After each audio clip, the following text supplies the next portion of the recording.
दोस्तों, मैं पूजा Singh education classes में मैं आपका स्वागत करती हूँ। और आज मैं आपको बताती हूँ कि भाषा क्या है। भाषा को हम सबसे पहले इस चीज़ में लेते हैं, भाषा एक माध्यम है। भाषा को सबसे पहले हम एक माध्यम के रूप में लेते हैं और उसके बाद आता है कि भाषा अपने और दूसरे के मनोभावों को प्रकट करने का एक माध्यम है, साधन है, तरीका है, अपने भावों को दूसरों तक पहुंचाने का एक संसाधन है। अब बात आती है कि भाषा का अर्थ क्या है। तो भाषा का अर्थ हम संस्कृत की भाष धातु से बना शब्द है और जिसका अर्थ होता है कहना, अर्थात जिसे बोला जा सके।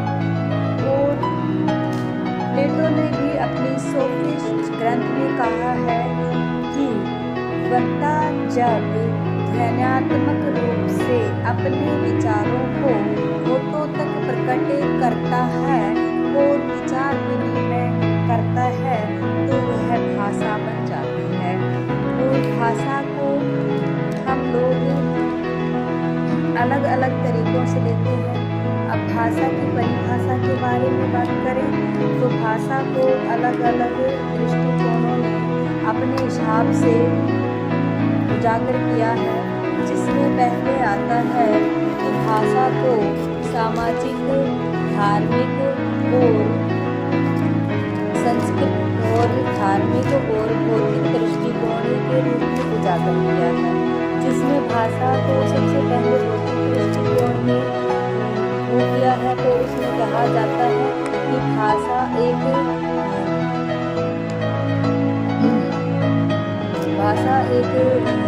वक्ता तक पहुंचने और विचार विनिमय करने का तरीका है। भाषा के बिना कोई अपने विचार विनिमय प्रकट नहीं कर सकता है।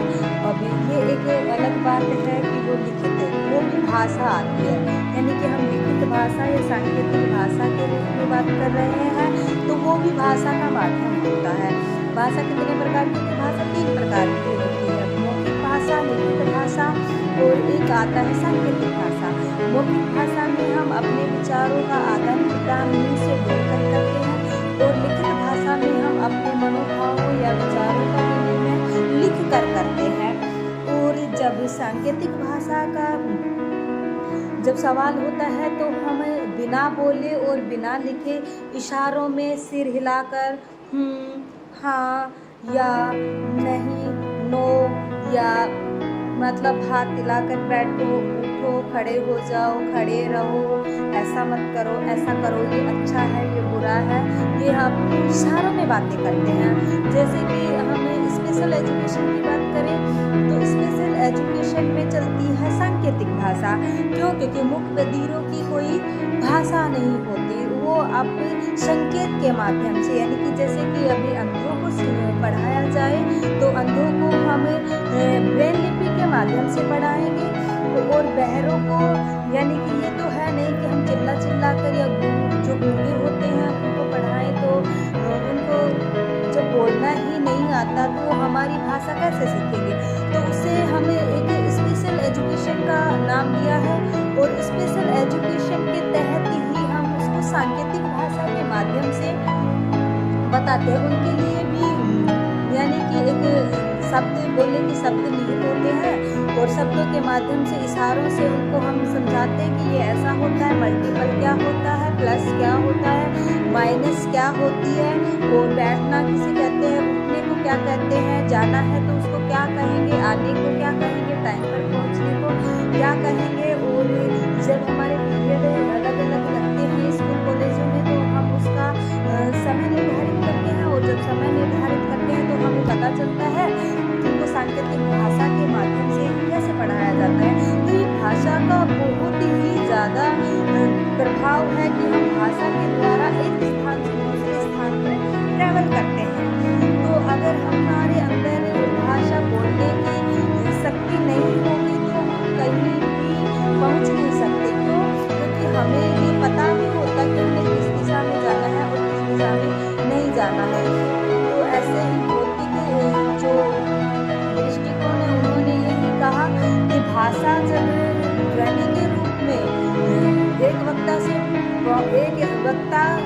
तक पहुँचने एवं विचार विनिमय करने के तरीकों को कहते हैं। तो सामाजिक दृष्टिकोण ने कहा कि भाषा एक समाज विशेष में होती है, क्योंकि समाज जो मनुष्य है वो एक सामाजिक प्राणी होता है और समाज में वो जन्म लेता है, समाज में पलता है, बढ़ता है, पढ़ता है, लिखता है, समाज में ही अपना लालन पालन करता है और समाज की आवश्यकताओं को ध्यान में रखते हुए आगे बढ़ता है और भाषा का प्रयोग भी समाज विशेष के रूप में ही करता है। तो सामाजिक दृष्टिकोण ने समाज विशेष को भाषा का कारण बताया है कि समाज में रहकर ही भाषा को समझा जाता है और समाज में रहकर ही भाषा को बोला जाता है। जबकि धार्मिक दृष्टिकोण वाले क्या कहते हैं? धार्मिक दृष्टिकोण वाले कहते हैं कि एक प्रकार है, यानी कि धर्म का भी भाषा पर बहुत अधिक प्रभाव पड़ा है।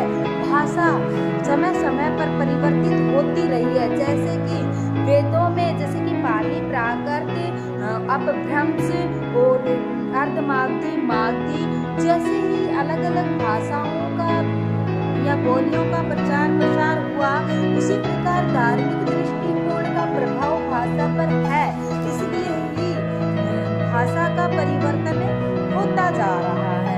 और फिर हम बात करें कि भाई भाषा की प्रकृति, तो भाषा की प्रकृति कैसी है? भाषा जन्मजात है या भाषा अर्जित है? तो भाषा एक जन्मजात प्रक्रिया नहीं है।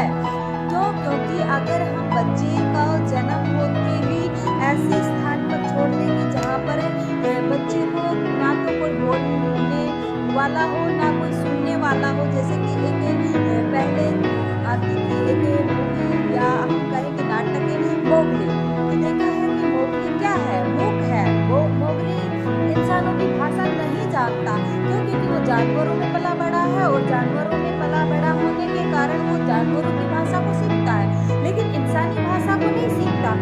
तो भाषा एक अर्जित संपत्ति है, पैतृक संपत्ति नहीं है, ना जन्मजात है। क्या है? भाषा अर्जित संपत्ति है। क्यों? क्योंकि भाषा को हम अपने योग्यता, अपने बोलने, अपने प्रेजेंटेशन के तरीके और अपने सीखने के तरीके के हिसाब से हम सीखते हैं। और भाषा एक मनोवैज्ञानिक, यानी कि मनोवैज्ञानिक तरीकों से चलने वाली होती है और भाषा की एक लिपि होती है, यानी कि अलग अलग, जैसे कि अंग्रेजी की रोमन लिपि है और जैसे कि पंजाबी की सिंधी है और जैसे कि हिंदी की देवनागरी लिपि है।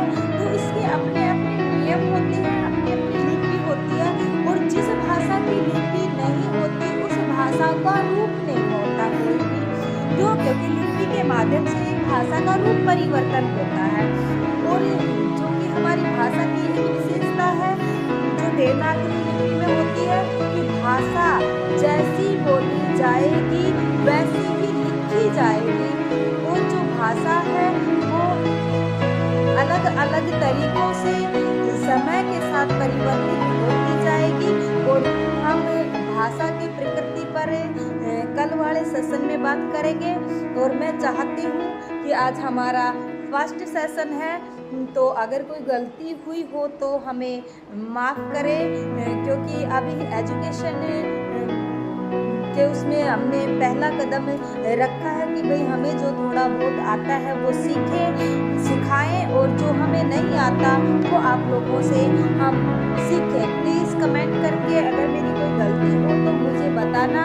और भाषा के बारे में अगर मैंने थोड़ा बहुत कुछ गलत पढ़ाया हो या गलत बताया हो तो वो कमेंट करके भी मुझे बताना। और आगे का सेशन हम रखेंगे नेक्स्ट क्लास में। और मैं चाहती हूँ कि आप मेरे साथ ज़्यादा से ज़्यादा जुड़े और मेरा सपोर्ट करें। मैं आपको कुछ नया करके दिखाने के लिए कदम रखा है। धन्यवाद। नमस्ते।